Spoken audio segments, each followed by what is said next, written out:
When looking for the king of podcasts, you're at the wrong channel. Well, excuse me!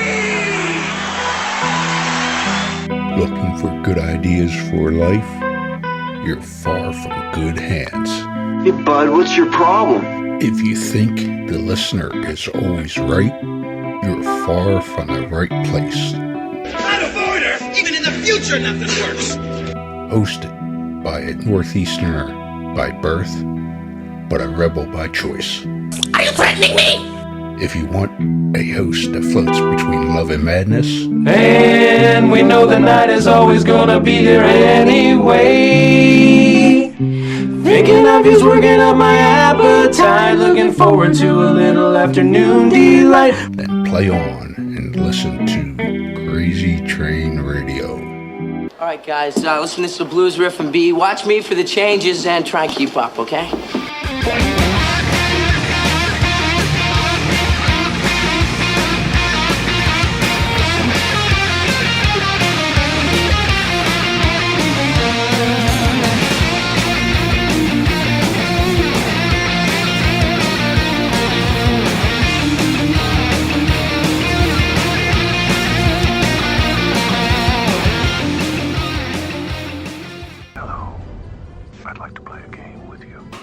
Within the gaming world, there are your general gamers, but then there are those that enjoy the dark underbelly of gaming.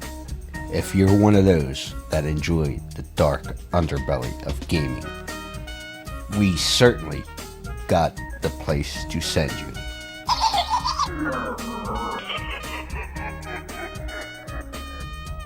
Scorpion Lair Games.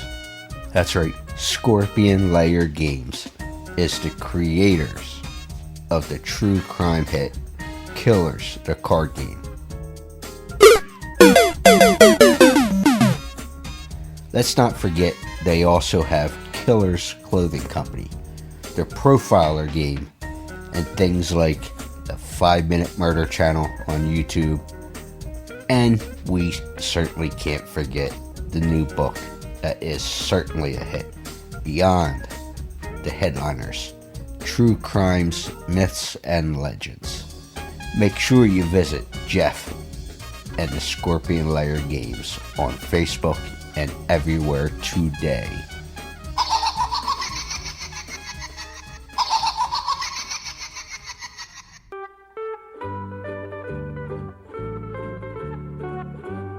Hi, I'm Mark Lister. I'm Phil Lister. We're with Dixiana, and you are listening to Crazy Train Radio.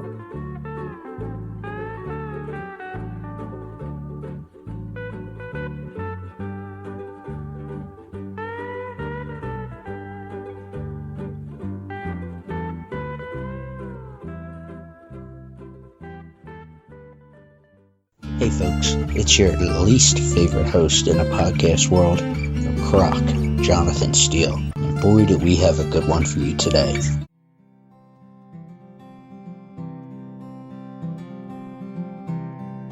Ladies and gentlemen, boys and girls, children of all ages, these next two guests make a triumphant return to the music world to help bring hope and unity in times of adversity with all the craziness that's been going on lately. Lifeline of America is a song that is a true thank you to first responders and everybody else involved on the 6-month anniversary of Hurricane Helene and some of the other craziness going on, which we'll talk about. Proceeds of the song is to help benefit victims through Samaritan's Purse. Let's welcome Phil and Mark Lister from Dixiana. Philip and Mark from Dixiana. Welcome, gentlemen. And before we get started, I do want to say to you, because I noticed from email that you guys lost a relative and just had the service and all yesterday. So my condolences for that. Thank you. So, yeah, we were, just to give people a heads up what why we're going the direction we're going before we talk about the new single and all that fun stuff. We were talking about interactions with different people and artists and stuff, and I want to get it before I, drift off to God knows where. But we were talking.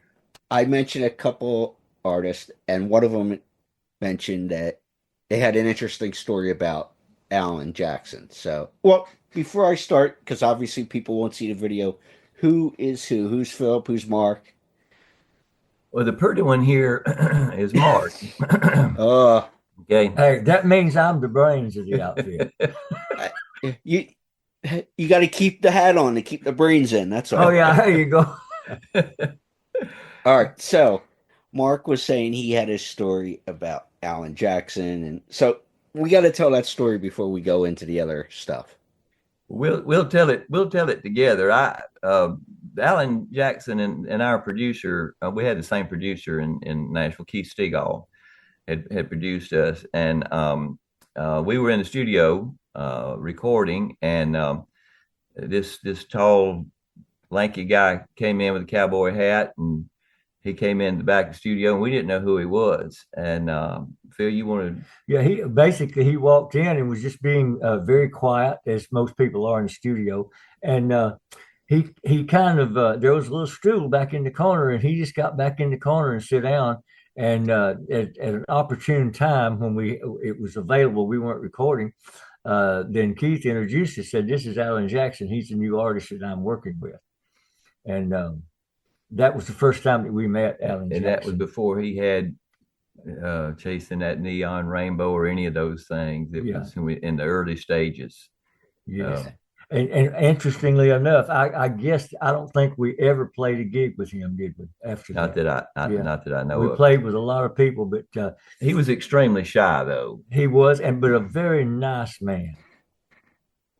Yeah, and people think with musicians there's a big boldness or just different. I can't think of the terms this morning. I hit my head, I think, too many times. But there's, when the presentation on stage, that a lot of people are shy, and people don't realize they are people like everybody else. You guys just do something cool for a living.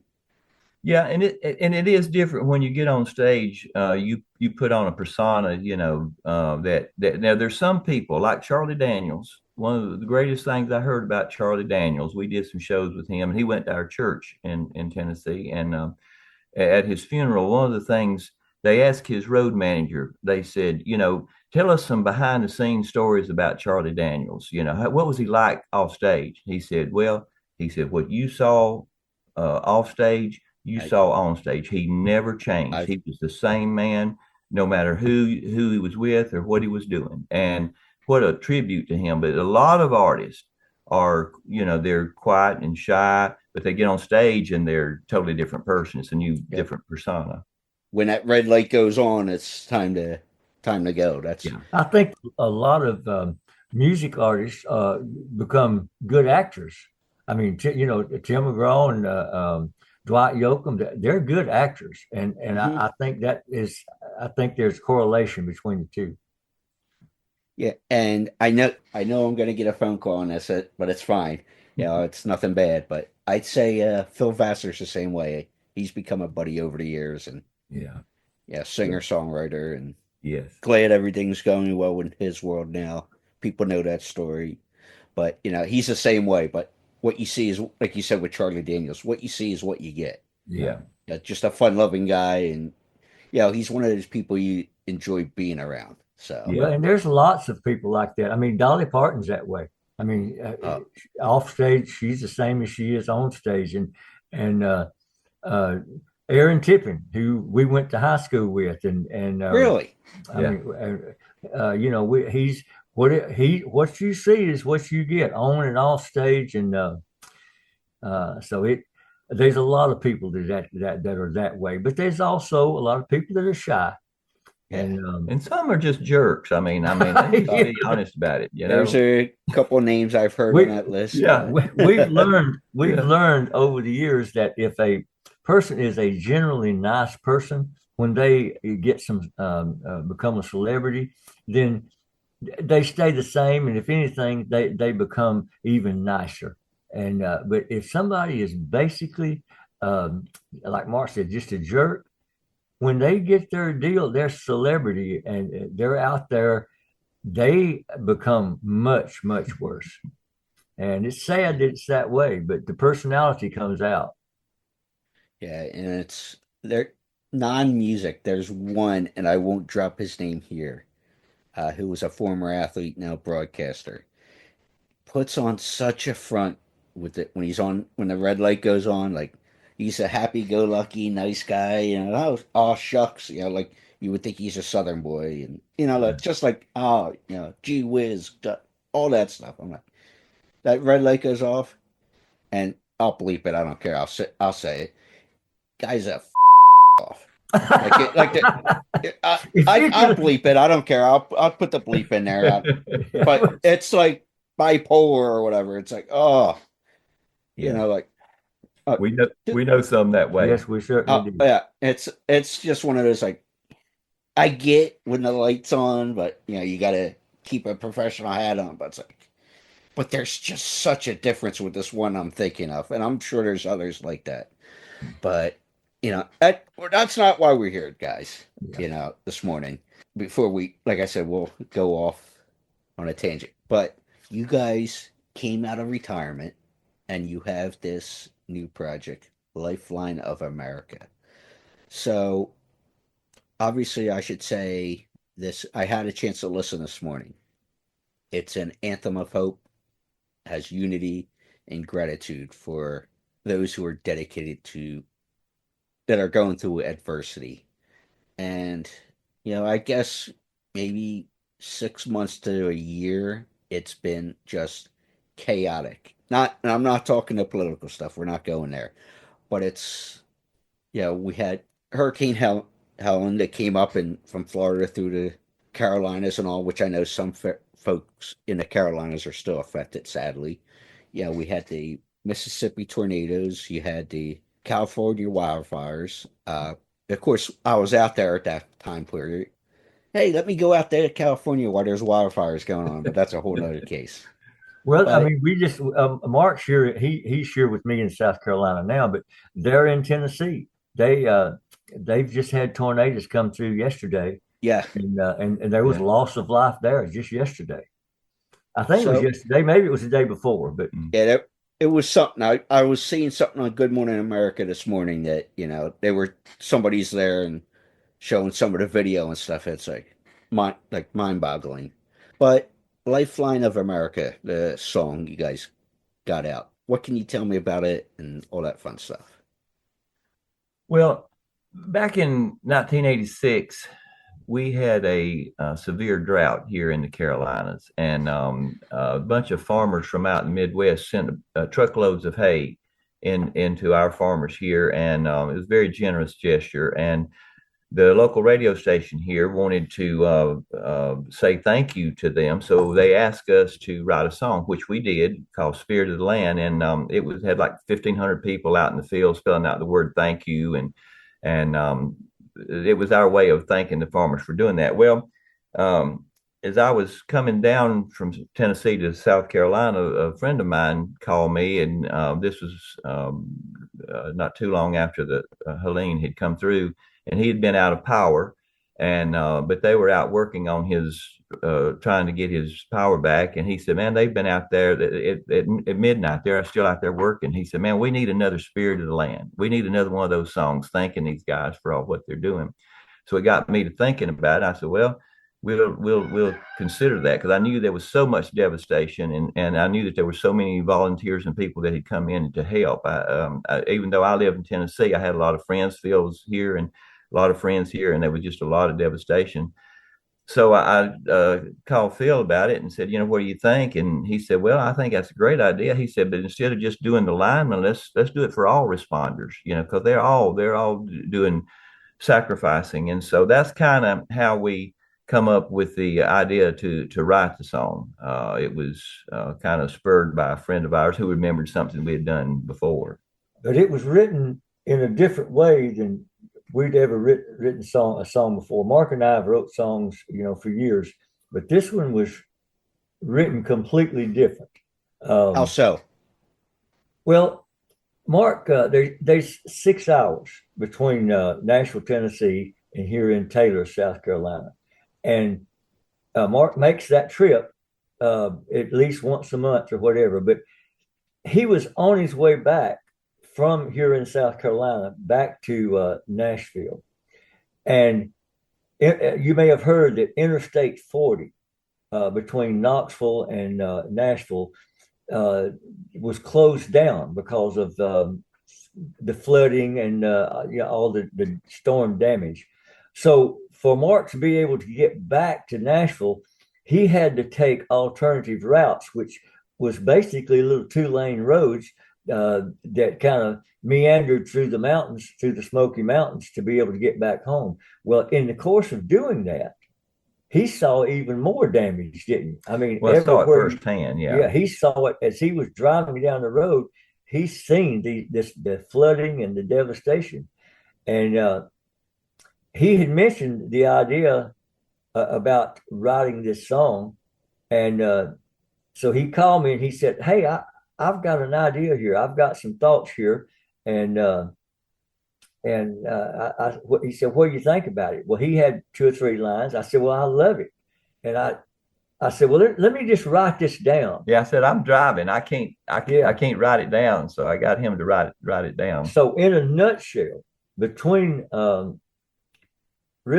South Carolina and Nashville, Mark would call me. I wrote down what he said. He said, "Okay." He said, that's a start." Well, wasn't long that he called me again. He said, "Okay, well, I'm stuck in traffic, but I got some more lines here." So basically, Mark wrote the song en route, and all I did was transcript it from what he told me onto a piece of paper. And that's how the song came about. Nice. Well, I'm going to put the song in right here for everybody to hear. Okay, good.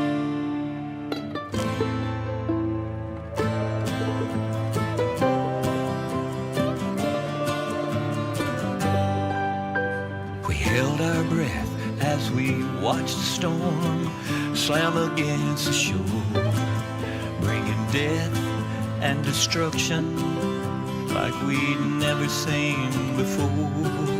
In the wake of disaster, the wind and water took its toll. Stranded without power, desperation took control. Prayers were answered. Angels appeared dressed like firemen and policemen, soldiers and volunteers, first responders and truck drivers, linemen with their crews. You're the lifeline of America, and we thank you.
coming out of that fabulous song, which, like I said, I heard for the first time this morning.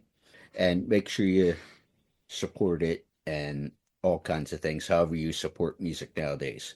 Now, there was an organization I heard you guys are trying to support with all the chaos that's been going on. So, who is that, and what exactly do they do? That's Samaritan's Purse. Samaritan's Purse. We have partnered with them, and we have firemen and policemen in our family. So the main purpose it was a twofold thing. This was not about Dixiana.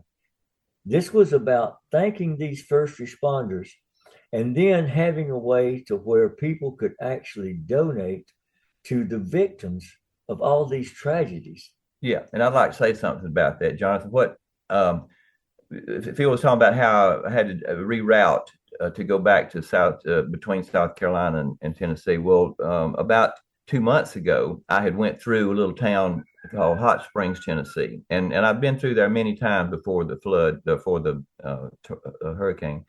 And it was just a quaint little town, little shops and restaurants, just a neat little town. And I came through a couple of months ago, and they were still boarded up. There was front end loaders out there. There was, people still trying to recover. And the thing that struck me was in their yards and on their buildings, they had these signs, "Please donate."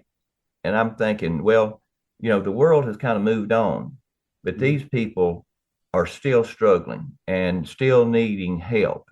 And that's kind of what brought in the idea of not only just doing a thank you to all the responders, but to give back, try to help out those who are still suffering. And Samaritan's Purse is one that I have donated to for years. It's an organization that Franklin Graham, Billy Graham's son, heads up. And the things that I have supported that they've done, they have always been there and been very involved. And so that's kind of the reason we went with them. Yeah. Yeah, because it's funny, but it's not. I guess it's ironic, is the word I'm looking for with that. And perfect example with what you're saying there about especially the small towns and all these little, people think of, I'm not making light of any situation, but it's people think of like Charlotte and Nashville and these different major hubs that might have been affected by some of these disasters that's been going on. But I have a musical friend. She's based out of Hickory, North Carolina. And I know it would have been, say, more immediately after the storm came through 6 months ago. But it was just, Hickory's a small town and, probably about 40 minutes out of Charlotte, or give or take. But it's like this small towns like you were saying that are affected, the people, where people are still dealing with the aftermath of devastation. It's mind-boggling when you think about that.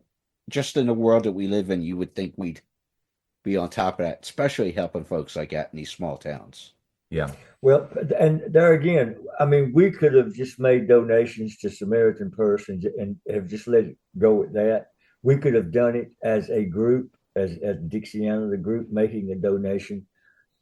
But we felt like if we did this, that we could, as individuals and as Dixiana, we could have a bigger impact, and that hopefully we could get more people to share the video and to donate. And so, one of the things that we like to think of this video is being a, if you go in the store and you're looking at cards, you got get well cards and sympathy cards and all that, but you have a thinking of you card. We like to think of this as being a musical thinking of you. If people, if they know somebody in their family or their friends or whatever that they know are first responders, or that they would send them the link or say, I heard this song and it made me think of you. And that would to me, that means a lot more than just say, hey, thanks, man.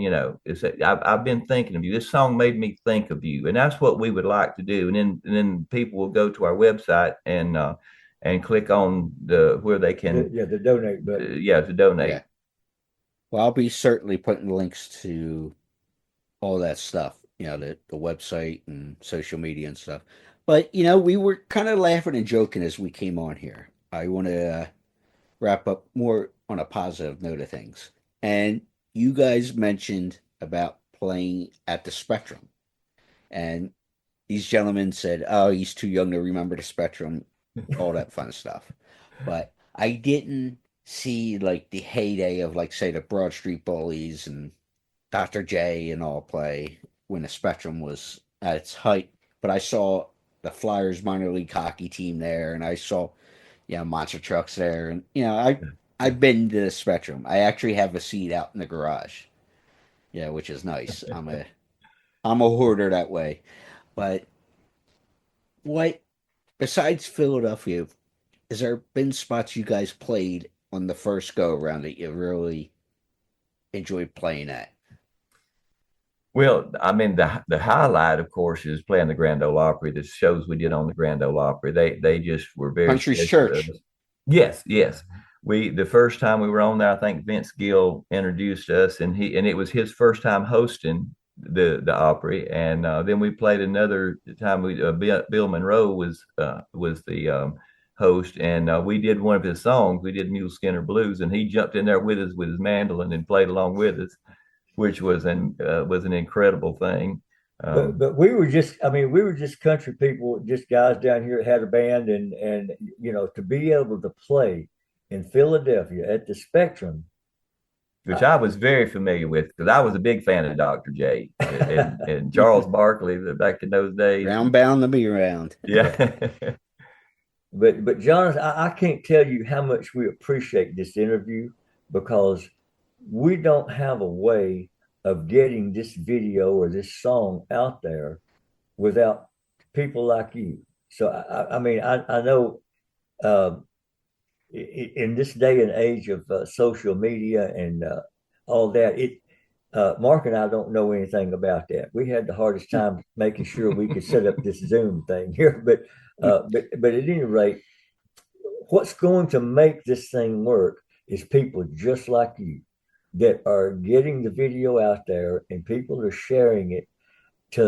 That's the only way that these first responders are going to be able to know that this exists, is through people like yourself and through social media. So I thank you so much for that. I mean, we so appreciate it.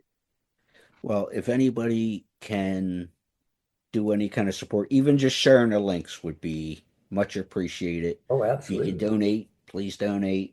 I'm not going to push it, but if you guys feel inclined, and I'm talking as far as people who will hear this and all the fun stuff, let's get the word out about what these gentlemen are doing.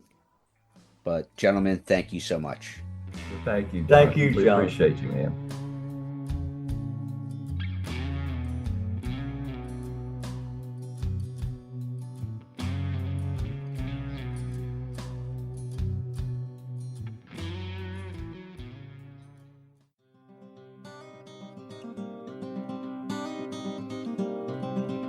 Hey, you guys, this is Lifeline, and you are listening to Crazy Train Radio.